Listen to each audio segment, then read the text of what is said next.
We look at Shungu Chinungu, who is a multi-instrumentalist with immense talent since childhood, and he has transformed to record a genre filled and fused with the message of hope. Let's hear Chinungu talking about his musical journey.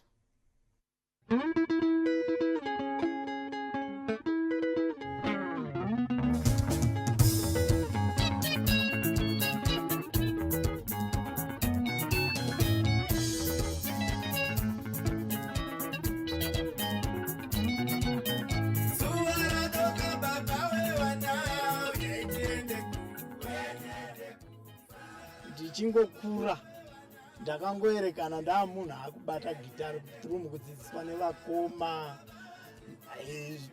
Mheno handingati ndaiona because ndakangodzidziswa nevakoma, saka munhu akazvarwa akabata gitari. Pakurekodha manje sezvinhu zvanga zvaakuendeka, pane vakomana vandakasangana navo munzvimbo yedu yemumasasa, tichaona Lundi airidza neyainzi Black Max. That was 2000.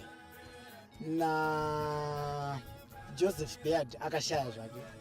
Saka vakomana vandakasangana navo vakatanga kundikurudzira vakatanga kubatsirana neni kusvika tizosvike kunzvimbo inonzi kambani inoita zvekurekodha yaiwa mumasasa panguva yacho ipapo.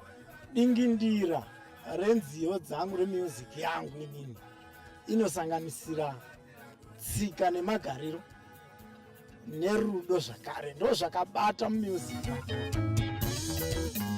Music yemhando express isungula, tingati sungura. Saka sungura tinozopatsanura pakasiyana siyana. Kune musambo unonzi mende, kune jiti zvakare. Saka ndo musambo yangu idini. Kana iri jiti inonzi jiti yakasimba inobva pamutoko nepamurewa ipapo. Then nemende zvakare inobva pamurewa chaimo nepamutoko zvakare. Saka misambo yekuti ndinenge chiedza kuti vaya vachazondinzwa ndiri pamhepo nchinzi ndikuridza gitari vazive kuti Shungu mwana wekupi. Pari zvinezvi tine vhidhiyo yatinayo iripo pamhepo izvozviro inonzi Weekend Mahwani. Midlands vane song yavo yavanoziva inonzi Antivirus. Iyo iri padamba refu inonzi kuzvara kubaya chiri mumvura. Iyo Antivirus ndiri kutogadzira vhidhiyo itori pakati kugadzirwa vhidhiyo yacho.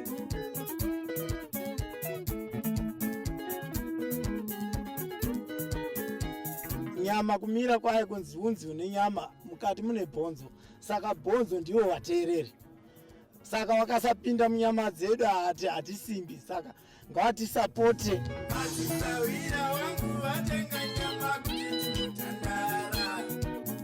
Matisawira wangu vatenga nyama kuti timutandara. Matisawira wangu vatenga nyama kuti